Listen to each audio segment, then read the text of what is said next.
As you drive home and look out the window of your car, you look to see what you used to recognize as your neighborhood. You look ahead, and there, in a pile of wooden debris, sits your home, or what used to be your home. Anguish and sadness take over as you realize your house was just destroyed by the tornado that tore through your area.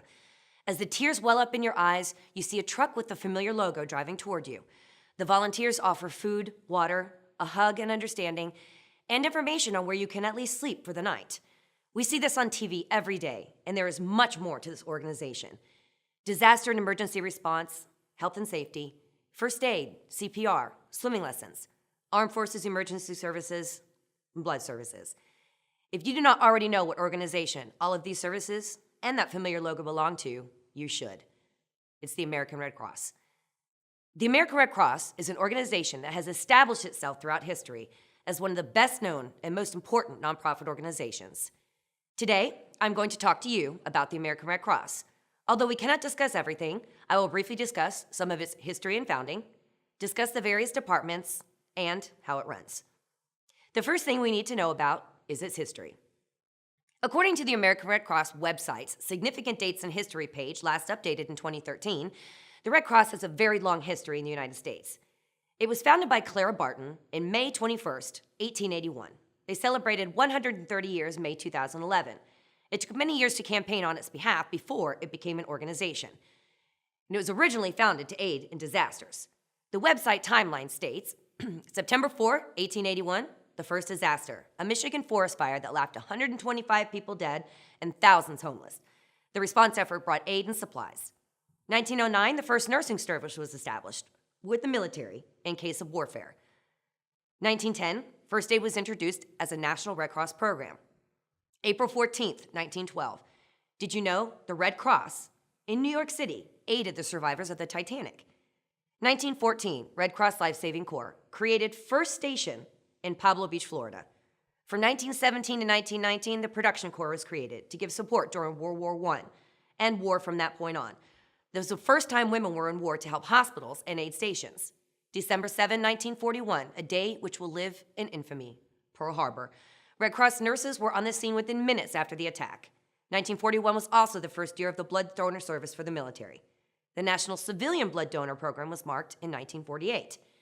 From 1962 to 1973, the Vietnam War, Red Cross's first paid staffs were sent to aid military hospitals, recreation, and to get info to and from service members' families. 1974, CPR was introduced as a national program. And the Red Cross was there for the 1980 eruption of Mount St. Helens, 93 Mississippi and Missouri River floods, the 95 Oklahoma City bombing, September 11th, hurricanes and tsunami in 2004, Katrina in 2005, earthquake in Haiti in 2010, Sandy in 22, and many other tornadoes, earthquakes, wildfires, and disaster responses since. According to the American Red Cross website's mission statement page, last updated in 2013, the American Red Cross prevents and alleviates human suffering in the face of emergencies by mobilizing the power of volunteers and the generosity of donors. The Chronicle of Philanthropy in 2009 ranked the American Red Cross fourth in a list of 100 most valued nonprofit groups in America. And Forbes.com top charity list of 2013 ranked it fifth in the top 100 charities in 2012. You know the brief history? Next, I will tell you about the different departments. In an interview with Michael Spatter, the Director of Health and Safety Services for the Northwest Florida chapter of Pensacola, Florida, he stated there are several departments of this organization that all play an important role, and here are just a few. Disaster Services. This is the largest department. According to Larry Walker of the Northwest Florida chapter in Pensacola, this department requires great organization and well-trained volunteers. Volunteers are sent to disaster sites from chapters all over the region in which the disaster occurred, some from other regions if necessary. There are many courses that volunteers must take before they can be sent on call. Registered nurses are also very important to help with first aid and mental health. One also needs to be trained on the ERV, also known as the Emergency Response Vehicle. The Health and Safety Department, which is the second largest department. This department handles all health and safety classes: CPR, first aid, AED, automated external defibrillator, babysitting, swim lessons, lifeguard training, and all other water courses. According to Michael Spatter, previously mentioned, all volunteers interested in becoming instructors must first take a course called Instructor Candidate Training, or ICT. This is where they learn to become an instructor. Then they learn the course in which they want to teach. Depending on the course, the training could last for a 2-night course or a week if they're interested in water courses. This department also requires much organization and scheduling abilities. There needs to be available courses all year for the public, as well as courses where instructors go to sites. This department also aids military hospitals. According to an interview with Gertrude Mapleston of the Central Panhandle chapter in Panama City, Florida, a Red Cross volunteer for over 70 years, she stated the health and safety department is an important part of the Red Cross. Without health and safety, there would not be as much of an emphasis on the Red Cross because health and safety and disaster go hand in hand. The disaster volunteers are required to take CPR and first aid to go on calls. Although the Red Cross has changed, it is still the most important organization to me. The Armed Forces Emergency Services Department, also known as AFES. According to an interview with Ken Jarman, retired Army Colonel and Executive Director of the Central Panhandle Chapter, AFES is one of the oldest next to disaster. There's a Red Cross office on every military base. The department helps when a family member is desperately trying to reach a service member or vice versa. The Red Cross gets emergency information to those service members if needed. Sometimes they work with the International Red Cross and Red Crescent to pass that information. And blood services. This has been in effect since 1941, as we mentioned, and was only for military during war at first. Now it has become one of the largest blood donation organizations in the U.S. One of the largest centers in the South is located in Mobile, Alabama. There are many different jobs, paid and volunteer, and the most visible are those volunteers at the donation sites and blood drives who help the nurses and donors and the phlebotomists who take the blood. Last, I will tell you how this organization is run. According to Gertrude Mapleston, previously mentioned, she stated this is a nonprofit organization that is run by volunteers, a paid staff, and by generous donations from the public. The volunteers. According to the Red Cross website, volunteers are 96% of the workforce, and the mission states the American Red Cross is a voluntary relief movement not prompted in any manner by desire for gain.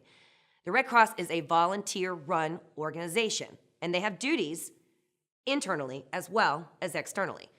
The local Red Cross Board of Directors are elected volunteers in which the paid staff report to within the chapters. The board members are responsible for making sure the staff members are running the departments effectively.